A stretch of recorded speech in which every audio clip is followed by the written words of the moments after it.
श्रृंगार स्वाभिमान के सेट पर। जी हाँ, क्योंकि यहाँ पर जो मेघना है उसे पता चल गया है सच्चाई का और वो अपनी छोटी बहन नैना से हो गई है बहुत ज्यादा खफा कि आखिर उसने उससे इतनी बड़ी बात क्यों छुपाई। अब भाई बेचारी जो मेघना है वो क्यों है परेशान और क्यों आया उससे इतना सारा गुस्सा, ये जानने के लिए सीधे चलते हैं एक श्रृंगार स्वाभिमान के सेट पर।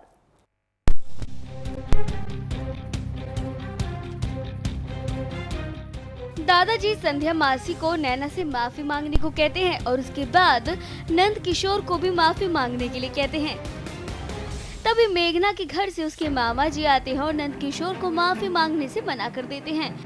कुछ देर बाद घर में एंट्री होती है कुणाल की।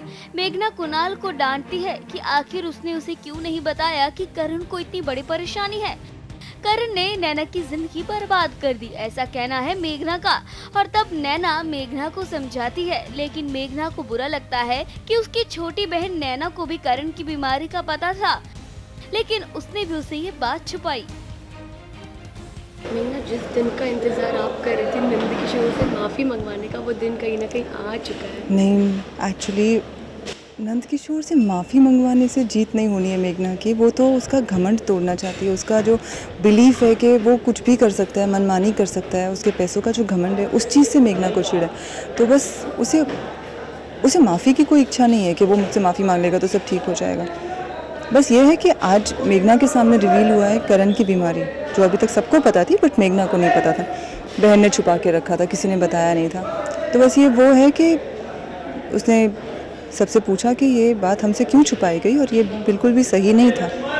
तो जहाँ तक नंद किशोर जी की माफ़ी मांगने की बात है वो तो नहीं, उन्होंने 4 बातें सुना ज़रूर थी मुझे लेकिन काफ़ी इंटरेस्टिंग था आज का शूट मेरे लिए, बिकॉज पूरा दिन हम सिर्फ मास्टर शूट कर रहे थे और इतना बड़ा सीन है ये। आई थिंक वही मेरे लिए बहुत इंटरेस्टिंग था कि ये बहुत बड़ा सीन है। शायद पहली बार मैं इतना बड़ा सीन कर रही हूँ। स्वाभिमान की हिस्ट्री में फर्स्ट टाइम इतना लंबा शूट, मेरी हिस्ट्री में फर्स्ट टाइम इतना लंबा सीन है। जैसे आपने मेंशन की करण की बीमारी थी, क्या बीमारी थी जो आपको नहीं पता थी?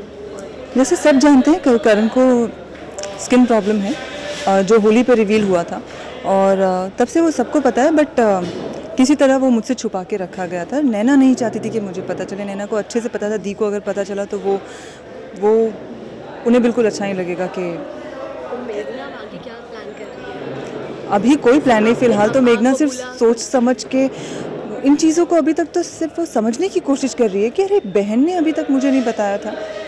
तो फिलहाल तो यही शौक़ है। फिर घर पे सबके साथ जब बात हुई, कुणाल से पहले ही मेघना ने कहा था शादी के वक्त कि आप ये शादी रुकवा दो, लेकिन तब कुणाल ने कुछ नहीं कहा कि जो है सब अच्छा है और सब साथ में रहेंगे, मज़ा आएगा, इस तरह की बातें कही थी। तो फिलहाल तो मेघना उस जगह पे जहाँ उसे पुरानी सारी बातें याद आ रही है और अभी की सिचुएशन जो है उसमें वो फंसी हुई है।